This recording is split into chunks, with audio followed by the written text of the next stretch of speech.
Hello and welcome to this live stream, and today is Sunday the 5th of July and I'm here live to take your questions.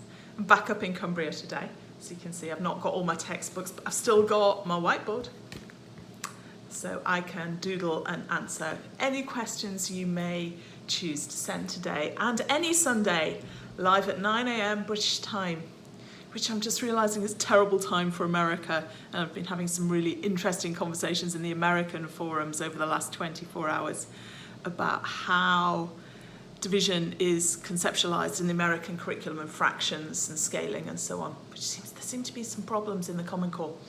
Anyway, what have I been up to this week? I have launched 3 videos, the third of which will go live after this live stream.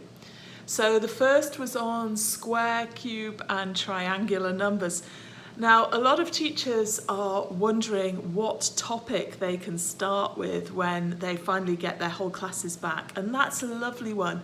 It's really nice to start with something that kids haven't seen before, and it's just like a topic on its own that doesn't rely too much on what children have done before. Now, every video I share is about how to teach topics. Hi Helen, really nice to see you. How are you doing? Have you got any questions today? What was I saying? But all maths topics rely to some extent on previous topics, but in every way, the way in which I teach people to teach them is about just being able to see what's going on, having the pattern straight there. So the teaching is much less reliant on children having attended previous lessons. So it's really good just for now when classes are chaotic and children have learned different amounts of stuff and some have big gaps in what they've studied. Hello, if you're watching, please say hi. It's lovely to know that you're there and who's there. And if you've any questions, please post them. So that was the first video that went live. That was square, cube and triangular numbers. The next one that went live was on large numbers up to 10 million. Good, thank you. I am reception teacher and most of our new cohort have been out of school since March, so we're adopting White Rose, but I have never taught it before. Well, White Rose seems quite coherent as a scheme, but the problem you've got with White Rose is that because it's lesson by lesson, what they're now saying is that you have to, well, I suppose it doesn't matter too much if you're in reception because you are effectively starting from the beginning. But in all the other years, they're saying you've got to go back to March and carry on from there. But there's no understanding of how you then catch up the missing term.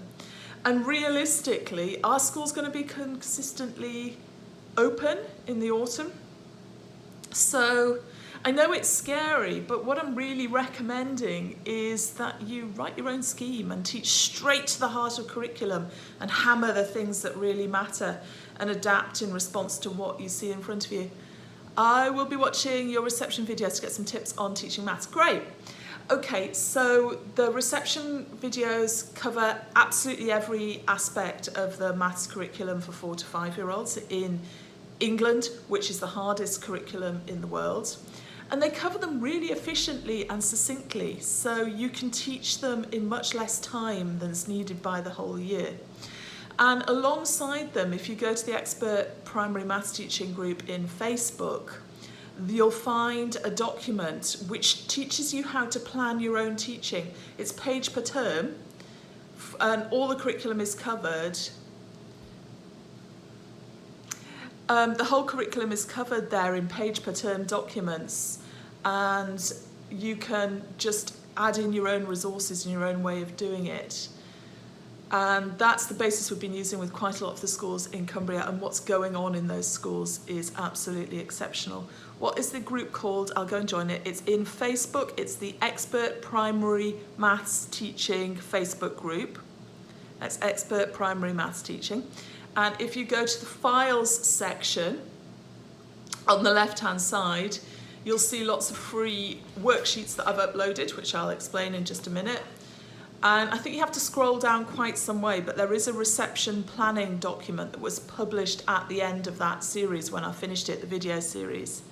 You're really welcome. I hope you find it useful with your planning. I just think White Rose overcooks it. They put too much in. What I've done with my schemes is a lot of people understand that it's really good to add in apparatus.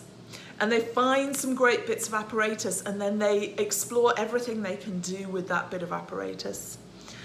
What I've done is I've said, well, what teaching and what apparatus is necessary and sufficient to understand, to ensure that children deeply understand everything. And in doing so, I've effectively pruned the teaching down to the most powerful teaching and only what's needed. And then it becomes much more efficient. You've got a lot more flexible time.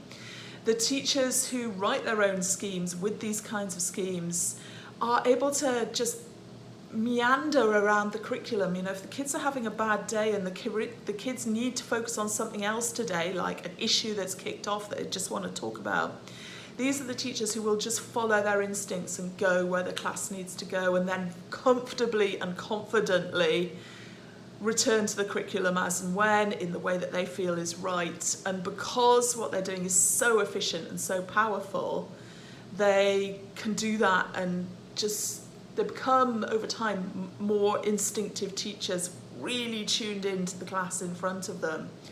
And they do much more than just teach maths as they're teaching maths. They're really teaching children and responding to the needs of children all the time, way beyond their maths. Excellent.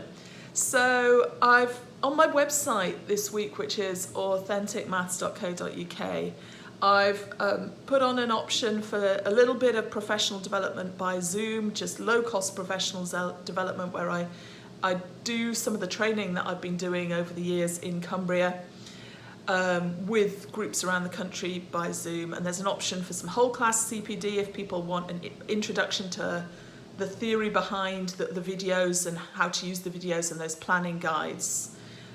And just to inspire teachers to really have the confidence to leave the detailed lesson by lesson plans behind and teach straight to the heart of the curriculum with powerful teaching methods that will engage kids even if they've missed 6 months of teaching. So that's one option. The other option is the specific year training where I work with one teacher or a small group of teachers or a year group team. And I really quickly explain the training and zone in on the bits that the teachers are struggling to understand and skip over the bits they know already. And do a sudden huge upskilling on those teachers so that they, by the end of the session, which is usually a 2-hour session, they deeply understand the year of the curriculum they've got to teach. And teachers find this fantastic, especially if they've shifted year groups. So they've suddenly gone from year 1 to year 5 and they just love getting the year 5 teaching and they're really firing on all cylinders and ready to go when they start with year 5 rather than spending the first year puzzling it out. So that's an option. So the website is authenticmaths.co.uk and it says how to get in touch with me, and just get in touch with me if you'd like that. Some maths CPD that really, really will work and really responds to needs. And I love working with small groups because we go all around the maths curriculum and we go off into talking about the specific kids that you've got in front of you and the ones you're worried about and how to deal with that, and the behaviour issues that you're actually dealing with and the particular challenges you've got. Here in Cumbria, more than half the schools have mixed year teaching. So we work on how to deal with exactly whatever you've got in front of you. There's info on pricing on the website. For a year specific training session, you're looking at about £195 for that. But it's all there, so just have a look and see. And if you can't pay for training, that's absolutely fine. You can ask me questions for free on the live streams or in comments on the specific videos if there's something that just doesn't quite make sense. So the reception and year 1 training are completely there on the website as I do them. Except when I do them live, I do really zone in on the issues in the school in a way that's very powerful and it's much more engaging. And I spend loads of time listening to teachers. I speak less, much less, and listen more, and often teachers just sort of puzzle things out for themselves, which is really nice when they get a chance to work it through.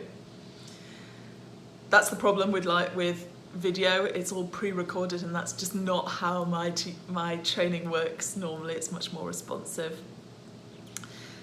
So the second video that went live this week was on large numbers up to tens of millions, and how to understand and visualize the size of those numbers and teach children to do that and link it to real world experiences. One real world experience I didn't put was subscribers to YouTube channels. I think there's some great large numbers there, and views of favourite pop videos that children could work with, and I wish I'd thought of that at the time. That would have been nice. The third one this week that goes live at 9:30 this morning, in 20 minutes after this live stream, is on negative numbers and how to introduce the teaching of negative numbers. Apart from that, I've had 4 worksheets gone live this week, all for free share, all for free download. So this one is on introducing division using arrays. I will have to save up for that myself. It's exactly what I need, but we know we wouldn't be able to pay for it as a school. I know. It's so hard. And the heartbreaking thing is that schools are getting all this free training paid for by the taxpayer, directed by the government. And it's okay, but it's not anywhere near as good as the training I run. But maths hubs aren't even allowed to share links or information about this free training in their emails to schools because of the current control by the DFE. So all the money that could come into schools for them to choose their own training is controlled and filtered into the training that teaches how to use detailed lesson by lesson schemes like White Rose and like the other ones that are available. And anyone who talks about teachers being experts or needing expert skills themselves in their own mind to direct learning, they're not allowed, that no communication is allowed about their training at all. I keep challenging the DFE on this, but they say unless your training is funded by the government, it cannot go in Maths Hub's newsletters. Darn it. So this worksheet's on introducing division in year 2 or year 3. And it shows how you can organise objects as arrays and really see the different divisions associated with that. So that is 8 divided by 2. If we're sharing fairly, is 4, but it's also 8 divided by 4, if you share the other way, is 2. And similarly for the other ones. So this follows on from the multiplication worksheet, where these arrays, that one would show 2 times 4 is 8 and 4 times 2 is 8. It shows the other 2 calculations. And we've done these here as division is sharing fairly because that's a model of division that children are often missing. They're usually getting counting groups. You could have done this as counting groups. 24 divided by 4. You could count how many 4s in this example to puzzle that out. And in fact, that diagram works to do that. But we've done it the other way just to tease out that second model of division. Because if you haven't got that, you're going to struggle quite quickly. And then we've also used arrays, my favourite model for all multiplication division, to do fractions of amounts. So this one, 2/3 of 15. You can see the thirds and count the fish and split the objects into the fractional amounts that are needed. 3/5 of 30. Just really see them once the children have got a linear model of fraction in English year 3. So this is suitable for children who are 7 or 8 and are just starting with their fractions of amounts. Although of course they do that in infants as well, but we only do it with even smaller numbers than that. So you could use this in year 2 as well as a stretch and challenge to develop that understanding. Decimal calculations. This is approximately age 9, and it's a worksheet with additions, subtractions, multiplications and divisions laid out with decimals up to 2 decimal places, just for practice. And there's links on these worksheets to generate more worksheets. And then there's another one of these, but where the calculations aren't set out, they're just written horizontally, and there is squared paper for children to set their own calculations up so you can see if they are really doing that right or not. What's coming next week? Well, they've got this video going live now, and then I'm carrying on. The next video is the one that covers history of number and Roman numerals, and we'll do base structure in that as well. Anyone in England will probably rile at the thought of this video because Roman numerals were just plonked in the heart of the curriculum by a particular politician, like so many other things, and it doesn't make sense, but we have to do it anyway, and so we look at it and we try and make it entertaining and make sense. Right, hello, is there anyone else there? If you're there, say hi please, and if you've got a question, if you post it now, otherwise I'm going to sign off in a minute or two, because yet another busy day, long list of things to do. Give it another 10 seconds to see if any comments come through. So if you're typing a comment, please keep it short and get it sent. Otherwise, I am just going to wish you a very happy Sunday. I will be back next week, and you can ask me questions live or you can ask questions in the comments. All your questions are really, really welcome. I love dealing with questions live. You're really welcome, Helen. Thanks for asking your questions. Good luck with it all. Good luck watching the videos, and ask any questions in the videos. Ask any questions in the videos and also on Sundays. It says you've requested to join the group. Your membership of that Facebook group should go live immediately, unless you've only just joined Facebook, in which case there's a thing in Facebook. If you've only joined in the last 3 months or something, it gives me a notification. I have to approve that, which I will after this live stream. Okay, hope you enjoy your teaching. Bye for now.